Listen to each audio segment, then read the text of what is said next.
ఇటీవల రాష్ట్ర ప్రభుత్వం ప్రవేశపెట్టిన బడ్జెట్లో ముదిరాజులకు ఎలాంటి కేటాయింపులు జరగలేదని ముదిరాజ్ సంఘం నాయకులు జంగిటి శ్రీనివాస్ మండిపడ్డారు. గత బీఆర్ఎస్ ప్రభుత్వంలో ఉచితంగా చేపపిల్లల పంపిణీ చేస్తే కొంతమేర మత్స్యకారులు ఆర్థికంగా బలోపేతమయ్యారని, కానీ ఇప్పటివరకు ఈ ప్రభుత్వంలో ఉచిత చేపపిల్లల పంపిణీ చేయలేదని తెలిపారు. మత్స్యకారుల పట్ల ప్రభుత్వ వైఖరిని నిరసిస్తూ సిద్దిపేట పట్టణంలోని పాత బస్టాండ్ అంబేద్కర్ సర్కిల్ వద్ద ముదిరాజ్ హక్కుల సాధన సమితి నాయకులు నిరసన కార్యక్రమం చేపట్టారు. ఈ సందర్భంగా వారు మాట్లాడారు. ఎన్నికల ముందు ముదిరాజులకు అనేక హామీలు ఇచ్చిన రేవంత్ రెడ్డి ఎన్నికల తర్వాత పట్టించుకోవడం లేదన్నారు. ముదిరాజులకు ప్రత్యేక కార్పొరేషన్ ఏర్పాటు చేయడంతో పాటు ముదిరాజులను బీసీడీ నుంచి బీసీఏలోకి మారుస్తామని చాలా హామీలు ఇచ్చి ఇప్పుడు విస్మరించారన్నారు. ముదిరాజులంటే సీఎం రేవంత్ రెడ్డికి ఎందుకంత చిన్నచూపని మండిపడ్డారు. తమ హక్కులను కాపాడుకునేందుకు తమ డిమాండ్ల పరిష్కారం కోసం త్వరలోనే అసెంబ్లీ ముట్టడి కార్యక్రమం నిర్వహిస్తామని వారు హెచ్చరించారు. ముదిరాలకు ఎక్కడ చూసినా కూడా అన్యాయమే జరుగుతూ ఉంది. మరి తెలంగాణ ముఖ్యమంత్రి రేవంత్ రెడ్డి గారు పిసిసి అధ్యక్షునిగా ఉన్నప్పుడు మరి ఎన్నికలకు ముందు మరి ముదిరాలకు అనేకమైనటువంటి హామీలు ఇవ్వడం జరిగింది. ముదిరాలకు ప్రత్యేకమైనటువంటి కార్పొరేషన్ ఏర్పాటు చేస్తా, మరి సరిపడా బడ్జెట్ కేటాయిస్తా అని చెప్పడం జరిగింది.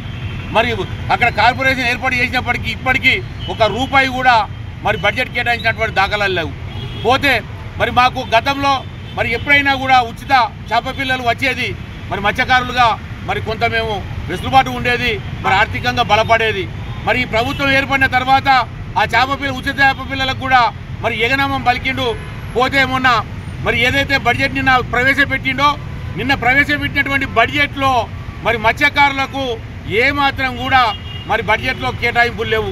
కేవలం పశుసంవర్ధక శాఖ, మత్స్యశాఖ రెండు కలిసి ఉంటాయి. దానికి 600 కోట్లు మాత్రమే కేటాయించడము ఇది సిగ్గు, ఇది రేవంత్ రెడ్డికి తగదు అని చెప్తా ఉన్నాను.